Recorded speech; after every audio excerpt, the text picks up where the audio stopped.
کہ ہمارے منہ کی جو ہیلتھ ہے اس کا براہ راست تعلق ہمارے دل کی صحت کے ساتھ اور دل کی تمام شریانوں کو انوالو کرتا ہے، پھر کرتے ہیں تو اس میں عام طور پہ دل کی کوئی شریان بند ہوتی ہے جس کی وجہ سے بچے کو جو خون کی سپلائی نہیں پہنچ رہی اور اس کے پپوٹے نیلے ہو رہے ہیں، ہارٹ اٹیک آ چکا ہے، تو دوائیاں آپ کی خوراک میں شامل ہو گئی ہیں۔ ٹھیک ہے، پہلی بات۔ السلام علیکم، میں ہوں مدثر قدیر اور آپ دیکھ رہے ہیں صحت کی بات مشرق ڈیجیٹل کے ساتھ۔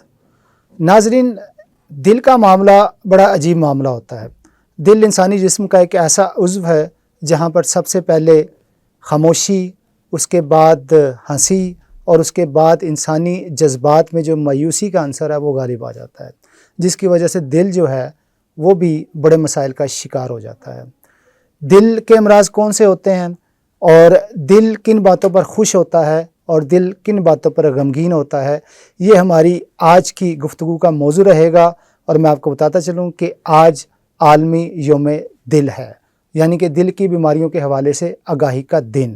اور میں آپ کو بتاتا چلوں کہ میرے ساتھ آج جو مہمان شخصیت پروگرام میں موجود ہیں، ان کا نام ہے جی ڈاکٹر شاہد اقبال۔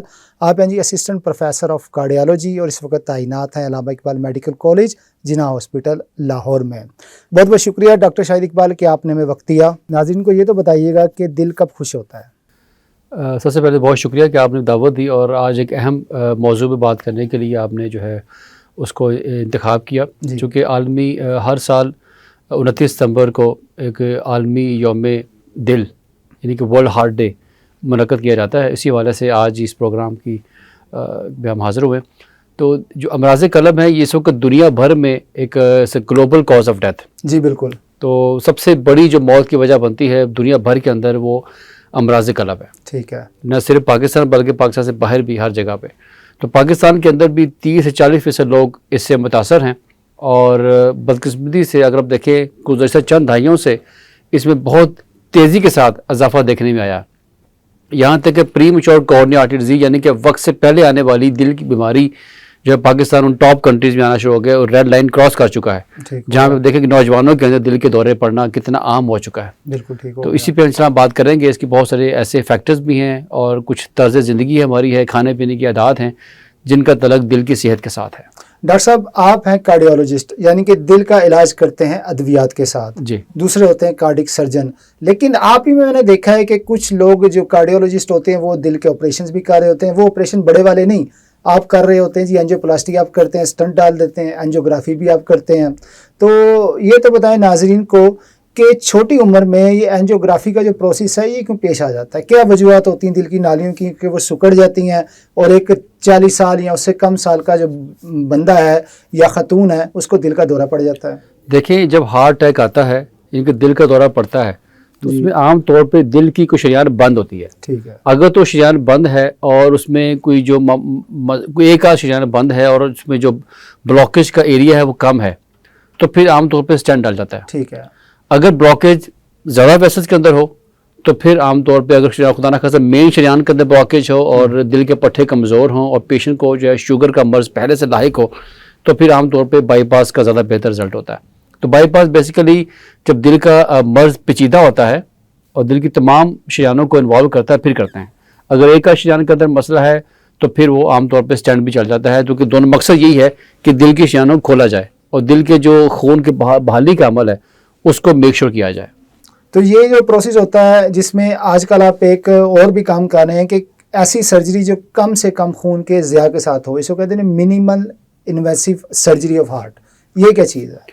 دیکھیں، آج کل اوبویسلی سائنس کے اندر جدت آ رہی ہے جی۔ اور ٹیکنالوجی کے اندر بہت زیادہ اس میں ڈائنامکس چینج ہو رہی ہیں۔ پاکستان کے اندر بھی جو ہے وہ الحمدللہ اگر میں امراض قلب کی بات کروں گا، انٹرونشن کی بات کروں گا، سرجریز کی بات کروں گا، آپریشن کی بات کروں گا تو وہ دنیا میں کسی بھی ترقی یافتہ ممالک سے کم نہیں ہے، اسپیشلی امراض قلب کے حوالے سے بات کریں تو منیمل ویس سرجری جو ہے یہ ایک جدت کا نیا ایک دور ہے جہاں پہ آپ چھوٹے سے چھوٹا کٹ لگاتے ہیں، کم خون کا بہاؤ ہوتا ہے اور عام طور پیشنٹ بھی زیادہ سیٹسفائی ہوتا ہے اور اس کے ریزلٹس وہی ہیں جو بڑی سرجری کے ساتھ۔ تو بڑی سرجری کا خوف، اس کا جو فیئر ہے وہ آج بھی موجود ہے۔ لوگ بائی پاس کا نام سن کے ڈرتے ہیں جی جی بالکل، کیونکہ یہ پورا سینہ کھولا جائے گا، اس کے اندر پھر وہ ریکوری لانگ ٹرم ہوتی ہے، احتیاط زیادہ ہوتی ہے، تو وہ لوگ ڈرتے ہیں۔ لیکن یہ ہے کہ اب چونکہ سائنس ترقی کے ساتھ ساتھ اس میں منیمل انویسیو آ گئی ہے، جس سے یہ ہے کہ ان کا خوف میں کافی حد تک کمی آ گئی ہے اور رزلٹ بہتر ہونا شروع ہو گئے ہیں۔ डॉक्टर साहब ये इसको बाईपास कहते हैं कि इसको क्या नाम देते हैं, इसमें बाईपास किया भी जाता है कि नहीं किया जाता, ये भी जरा अपने नाज़रीन को देखिए ये बताइए। बाईपास की ही एक शक्ल है, ठीक है मिनिमल सर्जरी, वैसे कहते हैं coronary artery bypass grafting cabbage जी। बाईपास का जो ऑपरेशन होता है, तो ये समझ लें कि ये उसी की एक फॉर्म है, इसको बाईपास कह सकते हैं आप, लेकिन ये एक ज़रा टेक्नोलॉजी एडवांस होती है, ज़्यादा एक्सपर्टीज़ रिक्वायर्ड होती है इसके लिए, और कम वक्त में ज़्यादा अच्छे रिजल्ट आते हैं, तो ये उसको इस तरह वो जो है मिनिमल इन्वेसिव का नाम देते हैं। ओपन हार्ट सर्जरी जो होती है इसकी तो जो है ना टाइमिंग बहुत ज़्यादा होती है, वो 5-6 घंटे पर मबनी एक ऑपरेशन होता है। तो ये जो मिनिमल इन्वेसिव सर्जरी है इसका ज़रा वक्त बताइएगा, दुरानियाँ बताइएगा कितना होता है। देखिए वक्त का तयन करना ये बीमारी की पेचीदगी पे डिपेंड करता है, ठीक हो गया। और पेशेंट के और बहुत ज़्यादा रिस्क फैक्टर्स होते हैं जिसके ऊपर डिपेंड करता है, इसको हम हतमी नहीं कह सकते। हाँ, इसमें हो सकता है कि वो अगर 4 घंटे का प्रोसीजर ये 3 घंटे में हो जाए, हो सकता है ये 5 घंटे में ले जाए। ठीक है। तो इसका तयन जो है वो सारे का सारा जो ओवरऑल उस वक्त जो वो मरीज़ के अंदर ऑपरेशन थिएटर के अंदर मरीज़ की जो सूरत हाल होती है और उसकी जो बीमारी की पेचीदगी के लिहाज से जो है वो टाइम लगता है। और नंबर 2 जो है वो इसका डिपेंड करता है एक्सपर्टीज़ के ऊपर, कि जो करने वाला सर्जन है या वो फिजिशियन वो कितना एक्सपर्ट है। जितना अच्छा एक्सपर्ट होगा उतना जल्दी वो प्रोसीजर हो जाएगा। तो ये इसको जस्टिफाई नहीं कर सकते हम कि टाइम कितना होगा, फिक्स नहीं कर सकते, बट ओवरऑल इसके रिजल्ट बड़े अच्छे हैं और टाइम वेरी करता है। अच्छा ये भी बताएं ज़रा कि इस सर्जरी की वजह से कोई पेचीदगियाँ भी पैदा होती हैं कि ये पेचीदगियों से बाहर है? देखिए याद रखिएगा, सर्जरी छोटी हो या बड़ी हो, ठीक। कोई भी सर्जरी पेचीदगी से मुबर्रा नहीं है। ठीक हो गया। हाँ, उसमें कॉम्प्लिकेशन आती हैं, उसमें भी अगेन वही बात है कि पेशेंट के कुछ ऐसे रिस्क फैक्टर्स होते हैं। अगर मरीज़ बहुत ज़्यादा मोटा है, उसके अंदर मोटापे का है, उसकी शुगर कंट्रोल नहीं है, ब्लड प्रेशर कंट्रोल नहीं है, उसको दमे का मसला है, पहले कभी टीबी भी हुआ है या ऐसी और भी चीज़ें रिस्क फैक्टर्स हैं, पेशेंट स्मोकिंग करता है, ये अद्वियात का मुनासिब इस्तेमाल नहीं करता, या खुदा न खासा गुर्दों के मर्ज में लायक है, तो उसमें फिर ये पेचीदगियाँ आएंगी। एक ऐसा मरीज जिसको वो ये रिस्क फैक्टर्स कम है, बीमारी की नोयत ज़्यादा शिद्दत की नहीं थी, बर वक्त इसका इलाज हो गया, और वो पेशेंट जो है वो बहुत ज़्यादा कमिटेड है, डिवोटेड है, अपनी हेल्थ के बारे में बहुत कंसर्न है, वो हेल्थ पे फोकस करता है, मेडिसिन का रेगुलर बाकायदगी से इस्तेमाल करता है, तो उसके अंदर अच्छे रिजल्ट आएंगे। अच्छा डॉक्टर साहब, कभी कभार यूँ भी होता है कि एक बंदा रास्ते पे चल रहा होता है, जा रहा होता है सड़क पे, लेकिन वो एकदम नीचे गिर जाता है और उसकी मौत वाक़या हो जाती है। इसको कहते हैं सडन कार्डिक अरेस्ट। ये क्या है और इसको मरीज़ को कैसे बचाया जा सकता है? देखिए सडन कार्डिक अरेस्ट दुनिया में इस वक्त हर 6 सेकंड के बाद कार्डिक अरेस्ट का पेशेंट रिपोर्ट होता है। हर 30 सेकंड के बाद? हर 6 सेकंड पे। 6 मैं एक सेकंड। ओवरऑल बात कर रहा हूँ, और कि हर 6 में से एक हार्ट अटैक का पेशेंट जो है वो उसमें पेचीदगी आती है। ठीक हो गया। वो पेचीदगी जो है वो दिल की धड़कन की भी हो सकती है, दिल के पट्टों का कमज़ोर होना भी हो जाता है, और ये जो सडन कार्डिक अरेस्ट है ये भी दिल की एक ऐसी पेचीदगी है जो कि एक जानलेवा साबित होती है। ठीक है। सडन कार्डिक अरेस्ट का मतलब है दिल का अचानक से बंद हो जाना, दिल ने काम करना छोड़ दिया है, गाड़ी का इंजन बंद हो गया, गाड़ी रुक गई है, ठीक है। उसमें फौरी तौर के ऊपर आता है अमल CPR का, कि आसपास के लोग देखें, उसके सीने को दबाना शुरू कर दें। यही एक वाहिद तरीका होता है कि यहाँ तक इतना दबाएं कि वो पेशेंट जो है हॉस्पिटल में पहुँच जाए। जब वहाँ पहुँचेगा तो फिर वो CPR के बाद उसका जो है फौरी तौर पे जो है एमरजेंसी इलाज है वो शुरू हो जाएगा। लेकिन ये है कि इसकी 2 टाइप्स होती हैं, एक होता है इन हॉस्पिटल कार्डिक अरेस्ट, ठीक हो गया। एक होता है out of hospital. Out of hospital का मतलब कि रोड पे चलते हुए मरीज गिर गया, इसमें बचाव के चांसेस कम है। ठीक हो गया। जो इन हॉस्पिटल कार्डिक अरेस्ट होता है उसमें बचाव के चांसेस ज़्यादा होते हैं, क्योंकि वहाँ पे जो मौजूद स्टाफ है वो ट्रेंड होता है, इक्विपमेंट अवेलेबल होता है, एक्सपर्टीज अवेलेबल होती हैं, वो आइडेंटिफाई कर लेती हैं और मरीज को फौरी तौर पर इसका इलाज शुरू होता है। तो ये टाइमिंग बड़ी इंपॉर्टेंट है, जितना जल्दी ये मरीज बस पकड़ जाता है उतना अच्छा इसका इलाज होता है। मशरिक डिजिटल के नाज़रीन को ये भी बताइए कि सड़क पे चढ़ते हुए किसी को सडन कार्डिक अरेस्ट हो तो उसको कैसे फर्स्ट एड देनी चाहिए? सबसे पहली बात तो ये है कि अगर इस तरह आप देख रहे हैं आसपास कोई बंदा चलते हुए गिर गया है तो आप फौरी तौर पे जाएं। जी। पहले तो ये कि कॉल करें एम्बुलेंस को, जो सर्विसेज, और उसके बाद उनके सीने को दबाना शुरू कर दें, ठीक है। और हर 30 हाथ कहाँ पे रखना है सीने पे दबाने के लिए? आप दरमियान में हाथ रखते हैं, ठीक है। और उसको ऐसे बना के सारा आपका ये जो कोहनियों का जोड़ है यहाँ पे आपका वो मूवमेंट आनी चाहिए, ठीक है। पूरा प्रेशर 1 मिनट के अंदर। ठीक है। 100 से 120 मरतबा आपने उसको प्रेस करना है, ठीक है। जब 30 आप कंप्रेशन दे चुके होंगे तो उसके बाद आप उसको माउथ टू माउथ ब्रीदिंग करेंगे, और इन द मीन वाइल आप जो है वो कॉल फॉर हेल्प करेंगे। मतलब आपने रेस्क्यू सर्विसेज हमारे यहाँ तो उसको इन्वॉल्व कर लें, ताकि वो जब तक वो नहीं आती आप भी अमल जारी रखेंगे, इसको छोड़ना नहीं आपने। ठीक है। देखिए सबसे जो इम्पोर्टेंट पार्ट है वो चेस्ट कंप्रेशन है। ठीक है। जितना रैपिडली करेंगे, क्विक करेंगे, फास्ट करेंगे, इफेक्टिव करेंगे, उतना इसका रिजल्ट अच्छा होता है। इसी के अंदर पुश हार्ड पुश फास्ट, मतलब इतना दबाना है उसको, कुलिया, push hard push fast, yes, इतना दबाना है कि छाती वापस आए। ठीक है। अगर छाती रिकॉइल नहीं कर रही तो उसका जो है वो समझ लो इफेक्टिव सीपीआर नहीं होगा। इफेक्टिव सीपीआर जो है आई थिंक ये हम सबको जरूरत है कि हम ट्रेन करें, आम लोगों को, आम शहरियों को भी इस बारे में ट्रेन करें, स्टूडेंट्स को ट्रेन करें कि ये उसको फौरी तौर पर सीपीआर करना आना चाहिए। आपने देखा होगा गुज़श्ते दिनों में एक स्कूल टीचर जो है वो लेक्चर देते हुए गिर जाते हैं, लेकिन लोग देख रहे हैं क्योंकि वो ट्रेन नहीं थे, उनको पता नहीं था करना क्या है। अगर वो ट्रेन होते शायद एक और जान बच जाती। तो इसमें ट्रेनिंग जो है वो बहुत ज़रूरी है, आगाही बहुत ज़रूरी है। ये स्कूलों कॉलेजों लेवल पे या फिर आगाही के सेशंस होने चाहिए हॉस्पिटल्स में, उससे बाहर भी लोगों को ये बताना चाहिए कि आपने सीपीआर कैसे करना है। देखें जैसे बच्चों में स्कूल लेवल पे आप सिखाते हैं ना कि आपने हाथ कैसे धोने हैं, सफाई का ख्याल कैसे रखना है जी। तो सीपीआर की ट्रेनिंग भी एक समझ लें कि बहुत अहम जुज़व है जो कि उनको आना चाहिए। अरे डॉक्टर साहब, दिल के मामलात में एक मामला होता है दिल के वाल्व्स का। दिल के वाल्व्स खुले रह जाते हैं, बंद हो जाते हैं, या अपना वर्क जो है ना वो सही तरीके नहीं करते, यानी कि उनमें मैकेनिकल फॉल्ट आ जाता है। अब उस मैकेनिकल फॉल्ट को आप कैसे ठीक करते हैं?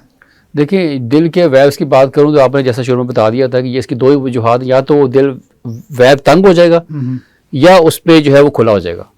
ठीक है, दोनों सूरतों के अंदर इसका इलाज ज़रूरी है। आमतौर पे जब दिल का वेव खुल जाता है तो फिर अदवायात का रोल आता है, ठीक है। और जब वेव तंग होता है तब भी उसकी देखा रहता है कि उसमें बीमारी की शिद्दत किस हद तक ज़्यादा है। अगर तो मामूली सा उसमें तंगी है तो फिर वो अदवायात से कंट्रोल हो जाता है, ठीक है। लेकिन अगर तंगी बढ़ती जा रही है तो फिर उसको हम करते हैं रेगुलर फॉलोअप, उसका इको करते हैं जिसे कहते हैं दिल का अल्ट्रासाउंड।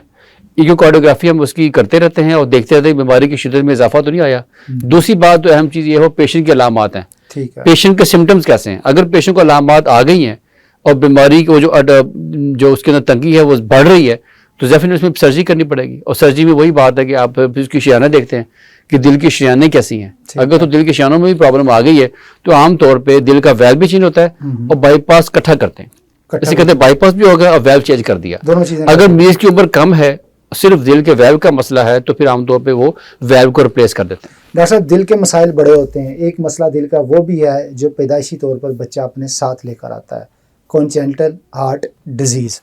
अब ये जो पैदाइशी इमराज़ दिल होते हैं, इनके बच्चे जब आपके पास आते हैं तो इनका इलाज कैसे करते हैं? और मैं ये भी अपने नाज़रीन को आगाह करता चलूँ कि वज़ीर आला पंजाब ने इस हवाले से खुसूसी इक़दामात शुरू कर दी हैं कि वो बच्चे जिनके दिल के अमराज अपने साथ लेकर आते थे उनके जो है ऑपरेशन वो हुकूमत पंजाब ख़ुद मुफ्त करवा रही है मुख्तलिफ बड़े हॉस्पिटल्स में, जिनमें तमाम बड़े प्राइवेट हॉस्पिटल्स भी शामिल हैं।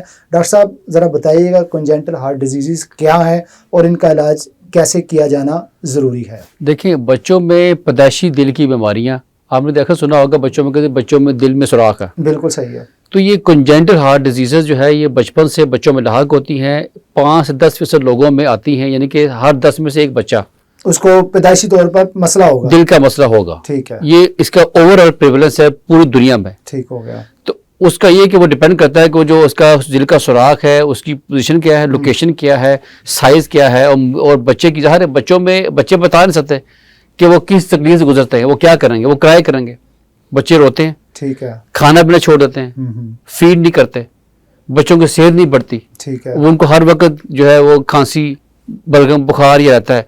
तो ये 4-5 चीज़ें हैं। और सबसे खतरनाक चीज़ मैं बता दूं आपको, आप हमारी आवाम के लिए भी ये समझने की ज़रूरत है, अगर बच्चे के ये जो पोटे हैं जो हाथों की जो होती हैं, यस, अगर ये नीले होना शुरू हो गए, बच्चे का होंठ नीले होना शुरू हो गए, बच्चा बेहोश हो जाता है, तो ये समझ लें कि ये कि शदीद तरीन अलामत है इसकी, ये एमरजेंसी की अलामत है कि अब इस कंडीशन के अंदर आपने बच्चे को फौरी तौर पे आपने हॉस्पिटलाइज करवाना है और देखना है कि बच्चे के एको करके दिल का अल्ट्रासाउंड करके उसमें बच्चे की कौन सी ऐसी कॉन्जेनिटल हार्ट डिजीज है जिसकी वजह से बच्चे को जो है खून की सप्लाई नहीं पहुंच रही और उसके पोटे नीले हो रहे हैं। ठीक है, ये खतरनाक अलामत है। तो ये आई थिंक अवेयरनेस की जरूरत है हमारी आवाम को भी इस बारे में कि वो उनको पता होना चाहिए कि दिल के अमराज बच्चों में भी हो सकते हैं और अलामत क्या होती हैं। अच्छा डॉक्टर साहब, कुछ लोग जो होते हैं वो ओपन हार्ट सर्जरी या हार्ट सर्जरी या दिल का इलाज जो सर्जरी के ज़रिए किया जाता है उसके हवाले से घबराते हैं, एक मायूसी एक डिप्रेशन तारी हो जाता है। तो आप ज़रा ये भी बताएं नाज़रीन को कितनी हद तक अद्वियात दिल की खाना ज़रूरी है और कब इलाज किया जाना चाहिए। और एक बड़ी अहम बात है जो दिल के डॉक्टर्स ये कहते हैं कि जी अपनी روزانہ کی خوراک میں آپ کو ایک حصہ دل کی دوائیوں کا بھی رکھنا پڑتا ہے اگر آپ کو دل کا عارضہ لاحق ہو گیا ہے تو؟ دیکھیں اگر تو خدا نہ خواستہ دل کا دورہ پڑ چکا ہے، جی، ہارٹ اٹیک آ چکا ہے، تو دوائیاں آپ کی خوراک میں شامل ہو گئی ہیں. ٹھیک ہے. پہلی بات، آپ کوئی بھی آپریشن کروائیں ادویات کا استعمال نہیں رکے گا. ٹھیک ہو گیا. اب باقی ماندہ جو بھی زندگی ہے وہ آپ نے خوراک کے ساتھ ادویات کے ساتھ گزارنی ہے. ٹھیک ہو گیا. اس بات کو سمجھنے کی ضرورت ہے کہ آپریشن کا مطلب یہ ہرگز نہیں کہ بیماری جڑ سے ختم ہو گئی. ادویات کا استعمال اس لیے کرتے ہیں تاکہ فیوچر میں، مستقبل میں دوبارہ اس طرح کا اٹیک نہ آئے، کیونکہ جب مستقبل ہارٹ اٹیک دوبارہ آتا ہے اس کی شدت زیادہ ہوتی ہے. ٹھیک ہو گیا. یہ زیادہ ہارٹ کو ڈیمیج کرتا ہے، زیادہ خطرناک ثابت ہوتا ہے. بالکل. اسی لیے ادویات کا پراپر استعمال، ریگولر استعمال اور چیک اپ یہ بہت ضروری ہے. ڈاکٹر صاحب یہ تازہ ترین تحقیق آئی ہے ایک سامنے، پچھلے دنوں میں نے بھی اس کو پڑھا، اس پہ ریسرچ کی ہے. وہ کہتے ہیں کہ دل کی بیماریوں کا 80% تعلق دانت نہ صاف کرنے سے ہے، کہ اگر آپ اپنے دانت صاف نہیں کرتے تو آپ کے دانتوں پہ جو پلاک لگا ہوتا ہے یہی اندر جاتا ہے اور یہ آپ کی جو دل کی شریانیں ہیں ان میں خون گزرنے کا جو راستہ ہوتا ہے اس کو تنگ کر دیتا ہے. بتائیں. دیکھیں اورل ہیلتھ، ٹھیک ہے. یعنی کہ ہمارے منہ کی جو ہیلتھ ہے اس کا براہ راست تعلق ہماری دل کی صحت کے ساتھ. ٹھیک ہو گیا. لہٰذا آپ گھر میں کوئی انٹر ہونے کے لیے گیٹ ہوتا ہے نا ایک، جی جی بالکل. آپ گیٹ اوپن کریں گے تو انٹر ہوں گے، تو اس سے گیٹ وے ہارٹ ڈیزیز. یس. ٹھیک ہو گیا. آپ نے اس کو یہیں پہ روکنا ہے. کیسے روکیں گے؟ آپ اس کا ایک تو صفائی کا خیال رکھیں گے، ٹھیک ہے. تو اپنا برش کریں گے پراپر اور میک شور کریں گے کہ آپ اس میں کوتاہی نہ برتیں، اور دانتوں کی صفائی کا خاص خیال رکھیں. کوئی پرابلم ہے تو فوری طور پہ ڈینٹسٹ سے رجوع کریں، چونکہ یہاں سے آپ کا ہوتا ہے کہ یہ اورل کیوٹی ہے، یہ گیٹ وے ہے، یہیں سے آگے منتقل ہوتا ہے بلڈ سٹریم کے تھرو، کنیکشن ہوتا ہے ہارٹ کے ساتھ. ٹھیک ہے. اور بہت سارے ایسے بیکٹیریاز ہوتے ہیں جو ہیلدی ہوتے ہیں اور نقصان دہ ہوتے ہیں. تو یہی بیکٹیریاز ہماری اورل کیوٹی میں پڑے ہوتے ہیں.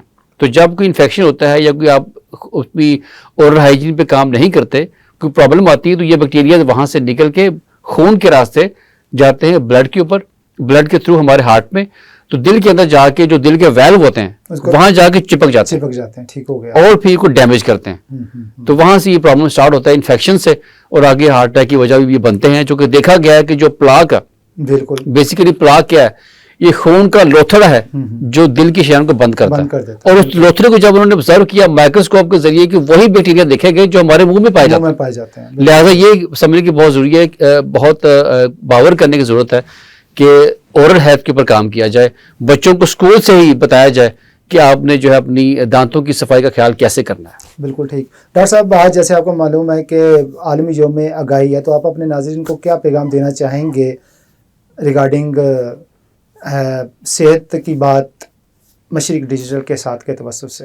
دیکھیں ورلڈ ہارٹ ڈے کے موقع پہ صحت کے دل کے حوالے سے میں اتنا ہی کہوں گا کہ آپ صحت کو اپنی ترجیحات میں شامل کریں. ٹھیک ہے. اپنی پرائیورٹی بنائیں. کھانے پینے کی عادات میں اپنے لائف سٹائل کے اندر سادگی لے کے آئیں. ٹھیک ہے. بی آرگینک، جتنا نیچرل فوڈ کھائیں گے اتنا بہتر ہے. جنک فوڈ سے اوائڈ کریں. 30 منٹ کی روزانہ واک کریں، اس کو اپنی معمول کا حصہ بنا لیں. 8 گھنٹے کی پورس کو نیند کریں. پانی کا پراپر استعمال کریں. ڈی ہائیڈریشن سے بچیں. یہ وہ تمام سمجھنے کی افزانی صحت کے اصولوں کے مطابق جتنی زندگی میں سادگی لے کے آئیں گے، کھانے پینے میں سادگی لے کے آئیں گے، اتنا وہ آپ کی صحت مند جو ہے وہ دل رہے گا. چونکہ ایک صحت مند دل ہی ایک صحت مند زندگی کی بنیاد ہے. ایک صحت مند دل ہی ایک صحت مند زندگی کی بنیاد ہے. بہت اچھا پیغام آپ نے دیا ڈاکٹر شاہد اقبال. میں آپ کا شکریہ ادا کرتا ہوں کہ آپ نے ہمارے پروگرام میں شرکت کی اور آگاہی کے حوالے سے بڑی مفصل گفتگو کی. بہت شکریہ. اور اسی کے ساتھ ہی مجھے مدثر قدیر کو صحت کی بات مشرق ڈیجیٹل کے ساتھ سے دیجیے اجازت. فی امان اللہ.